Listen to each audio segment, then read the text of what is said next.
In 1968, a farmer named Eliot Coleman moved to a patch of land in Harborside, Maine, and started growing vegetables through winters most people assumed were unfarmable. He didn't guess his way there.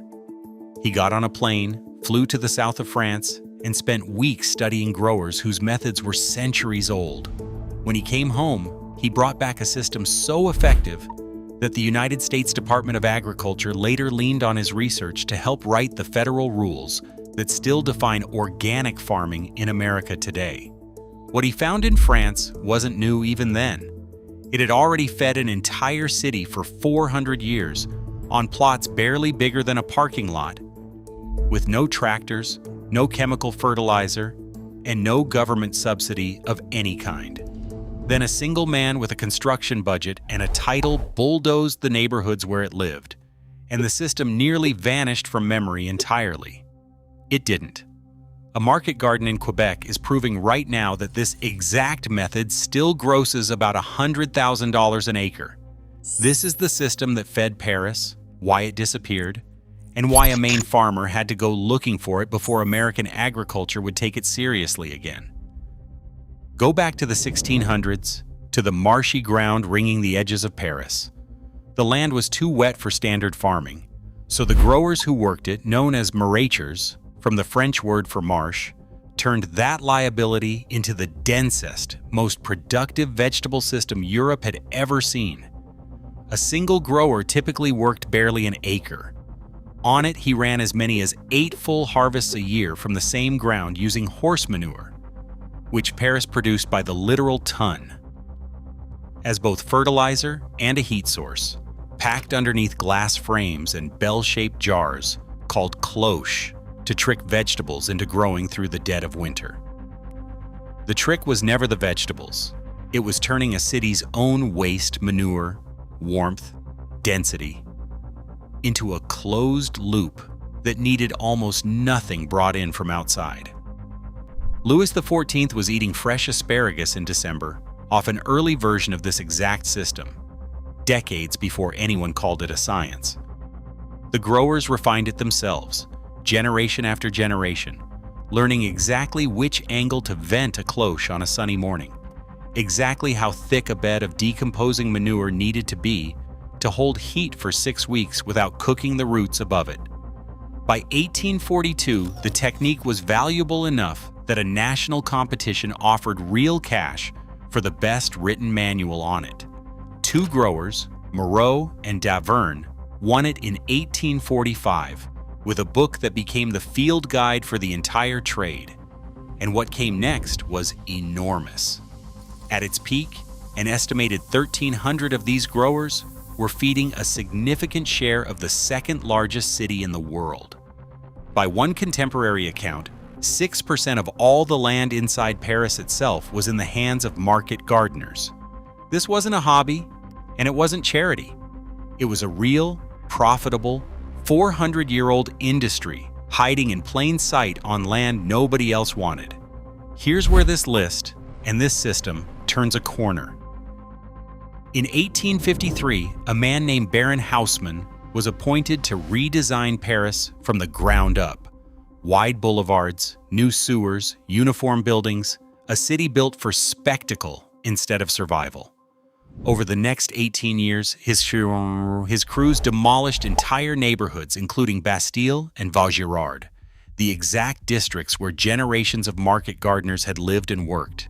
They weren't compensated for a disappearing trade.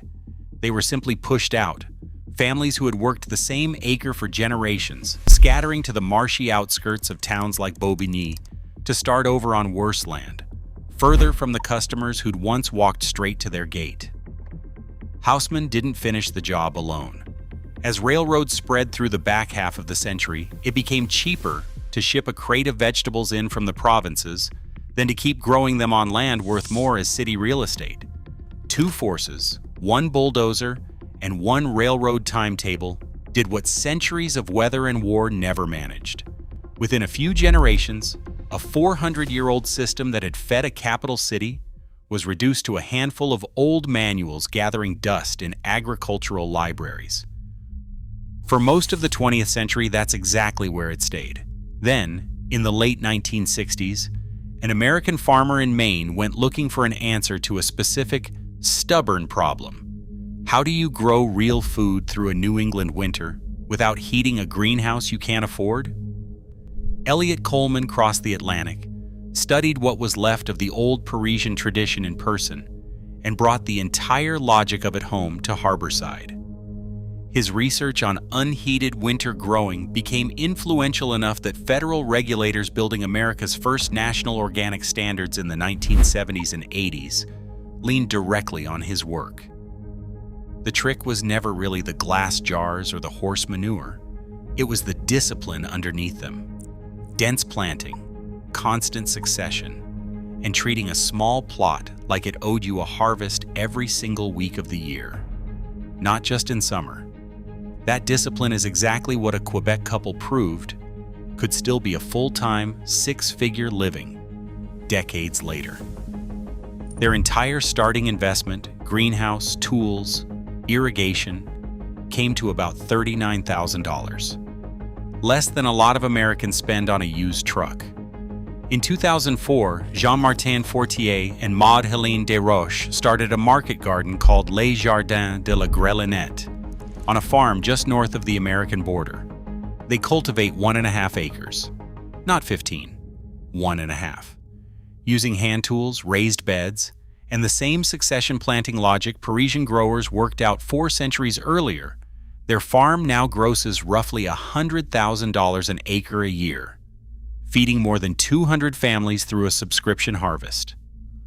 Fortier's book on the method has sold over 200,000 copies, and the institute he later founded has trained more than 11,000 growers in 91 countries. None of that required new science. It required rediscovering old math. A small plot, worked with total precision, beats a large plot worked carelessly, and it always has. Here's the part almost nobody connects. The system that fed Paris for 400 years didn't fail. It was never outcompeted on merit.